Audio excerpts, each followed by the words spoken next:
Welcome back to the deep dive. It's autumn 2025, and, well, that weight loss drug revolution. Ozempic, Wegovy.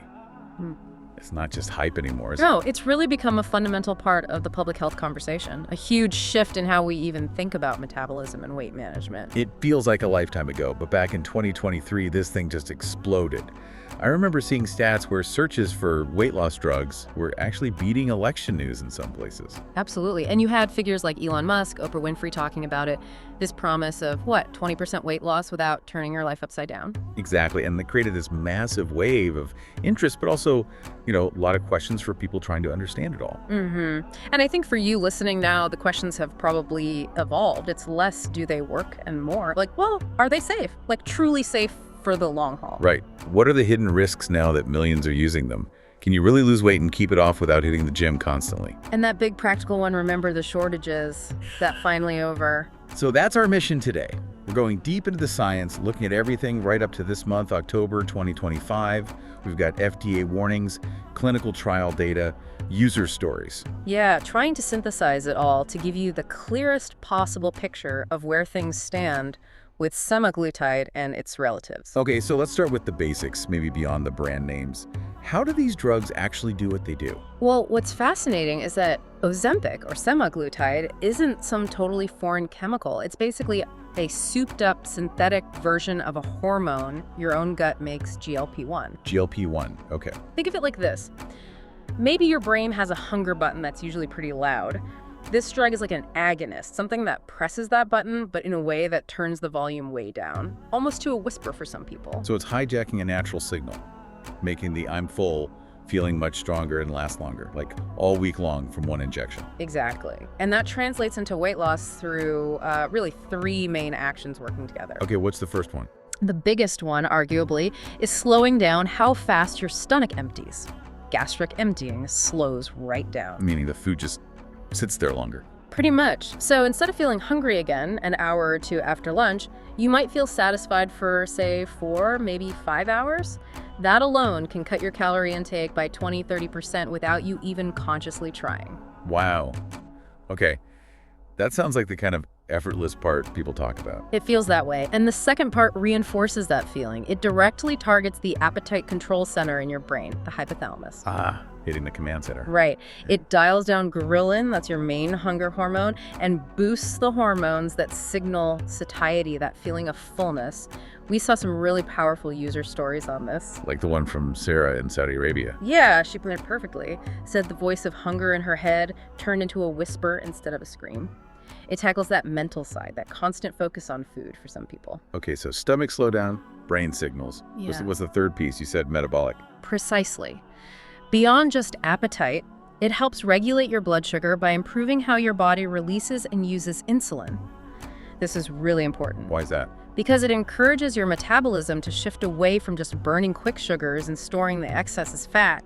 Instead, it pushes your body to tap into and burn your stored fat reserves for energy. And that combination is what leads to those big numbers we hear about. That's what the data shows. The combination gets users to an average of 15% body weight loss within a year. Compare that to maybe just 2 or 3% with traditional dieting alone. It's a huge difference. Okay, 15% is impressive.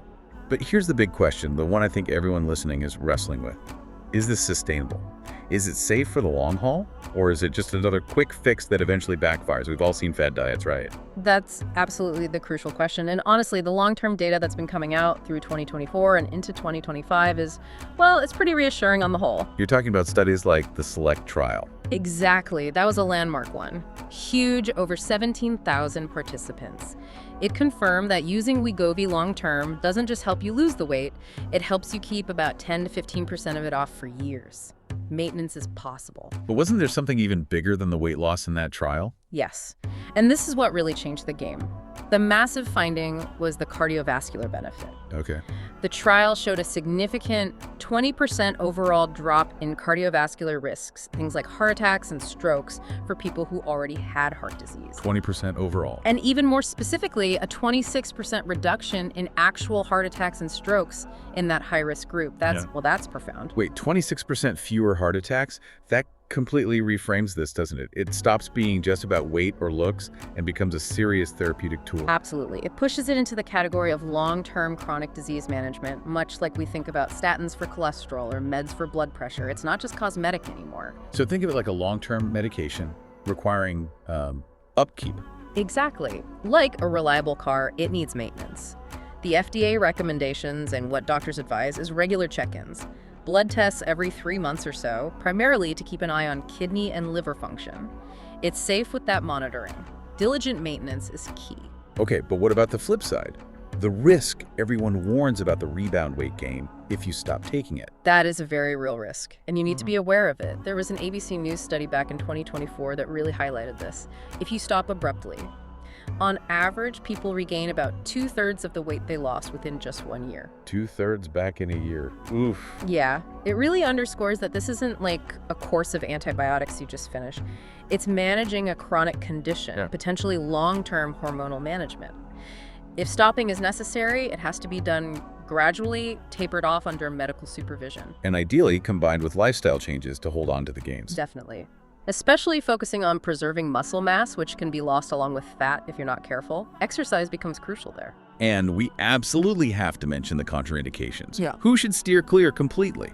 Right. The guidance is very clear on this. Anyone who is pregnant or planning pregnancy.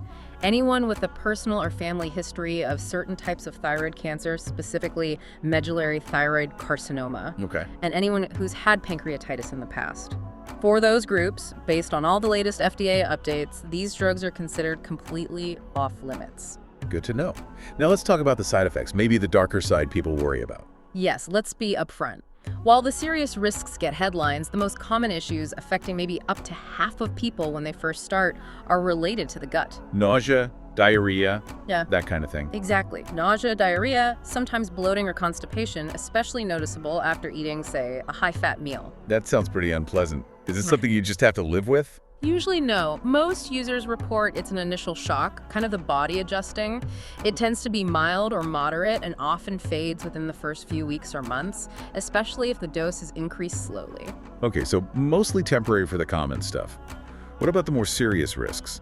The ones that are less common but maybe scarier? Right, those affect under 5% of users, but they are real and need discussion.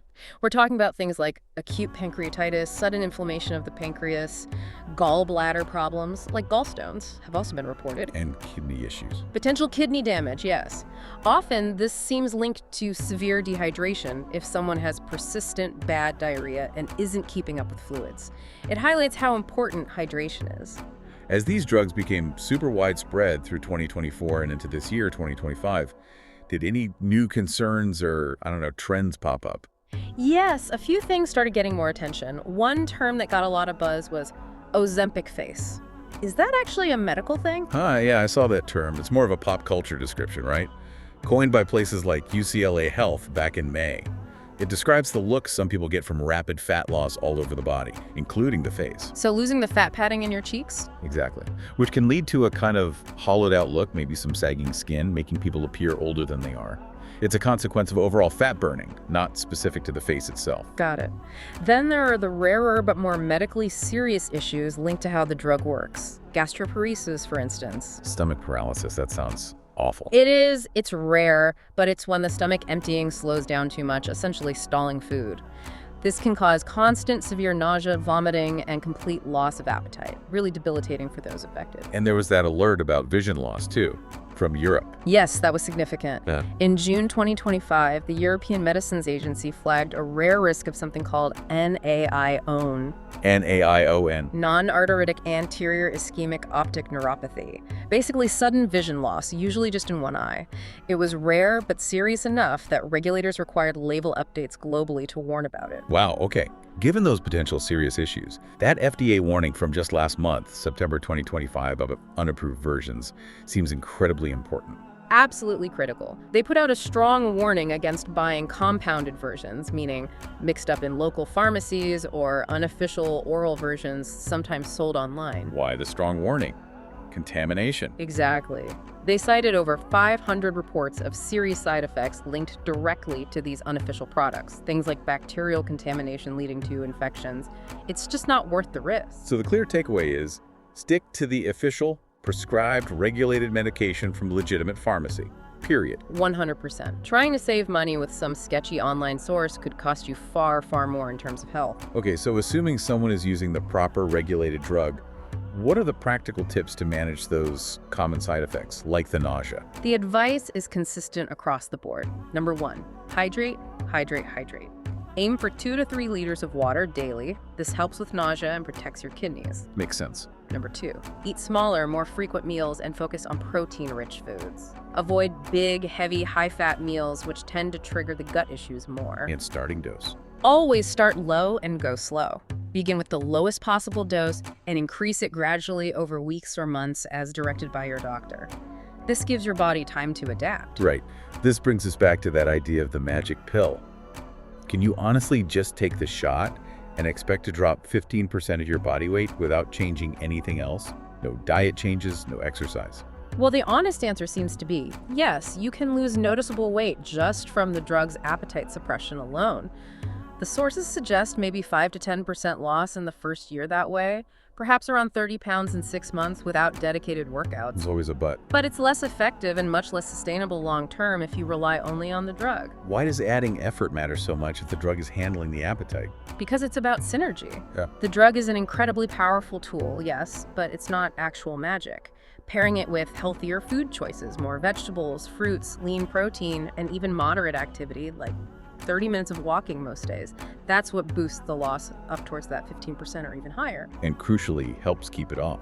Yes. The data suggests combining the drug with lifestyle changes leads to around 80% of the weight loss being maintained after 2 years. Without those changes, it might be closer to only 50% retention. And exercise helps with the muscle loss and sagging skin issue too, presumably. Exactly. Exercise, especially resistance training, is vital for preserving lean muscle mass while you're losing fat, which also helps mitigate some of that skin sagging people worry about. Okay, let's shift gears slightly to logistics. We all remember the chaos back in 2023.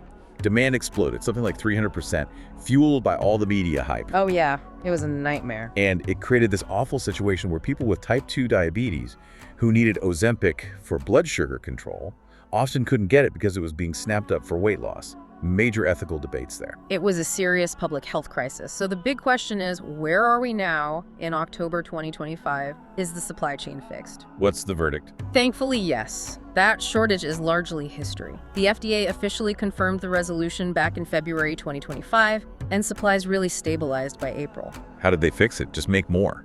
Essentially, yes. Novo Nordisk, the manufacturer, significantly increased production, committed to about a 50% hike. That allowed supply to finally catch up with the massive demand. Global distribution is much more stable now. Any impact on price? Some.